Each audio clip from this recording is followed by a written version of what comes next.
আকাশে এখনো ধোঁয়ার গন্ধ লেগে আছে। ভাঙা দেয়াল, উল্টে থাকা ঘর আর ধ্বংসস্তূপের ভেতর আটকে থাকা মানুষের দীর্ঘশ্বাস, সব মিলিয়ে চারপাশটা যেন নীরব কান্নায় ভরা। প্রতিদিনের বোমা হামলা আর অনিশ্চিত জীবনের মাঝেও উত্তর গাজার বেইত হানুন শহরের এক যুবক চেষ্টা করছেন একটু করে ঘুরে দাঁড়াতে। শুধু ইট পাথরের ঘরবাড়ি নয়, ভেঙে পড়া জীবনটাকেও আবার গুছিয়ে নিতে চাইছেন তিনি। ধ্বংসের মধ্যে দাঁড়িয়ে ৩০ বছর বয়সী মোহাম্মদ আল শানবারি এমন কিছু করে দেখাচ্ছেন যা দেখে মনে হয় যুদ্ধের নিষ্ঠুর বাস্তবতার মাঝেও মানুষ এখনো হাল ছেড়ে দেয় না, কোনো না কোনোভাবে আশা আঁকড়ে ধরে।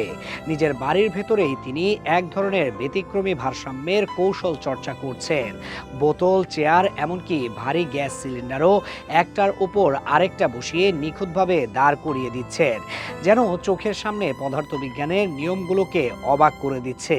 শুধু ঘরের ভেতর নয়, ধ্বংসপ্রাপ্ত ভবনের ভাঙা কংক্রিট আর ধ্বংসাবশেষ ব্যবহার করেও একই কৌশলে তিনি ভারসাম্য তৈরি করেন। চারপাশে ধ্বংসের চিহ্ন, তবু তার হাতে তৈরি সেই নিখুঁত ভারসাম্য যেন বলে সবকিছু ভেঙে গেলেও মানুষ নতুন করে দাঁড়ানোর রাস্তা খুঁজে নেয়।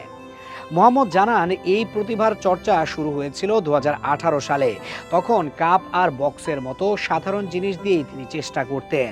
সময় গড়াতে গড়াতে তিনি বুঝতে পারেন এই দক্ষতাকে আরও বড় করে তোলা সম্ভব, আর সেটাই তাকে সাফল্যের দিকে নিয়ে যেতে পারে। তাই তিনি পরের ধাপে যান, গ্যাস সিলিন্ডার ও চেয়ারের মতো বড় ভারী জিনিস দিয়ে কাজ শুরু করেন।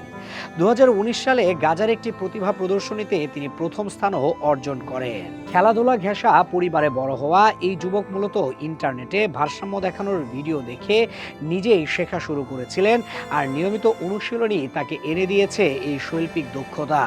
সামনে তিনি চান আন্তর্জাতিক মঞ্চে বিশ্বব্যাপী প্রতিযোগিতায় এই প্রতিভা দেখাতে, যাতে তার শিল্পের সঙ্গে সঙ্গে যুদ্ধবিধ্বস্ত ফিলিস্তিনিদের অদম্য মনোবলও বিশ্বের সামনে উঠে আসে।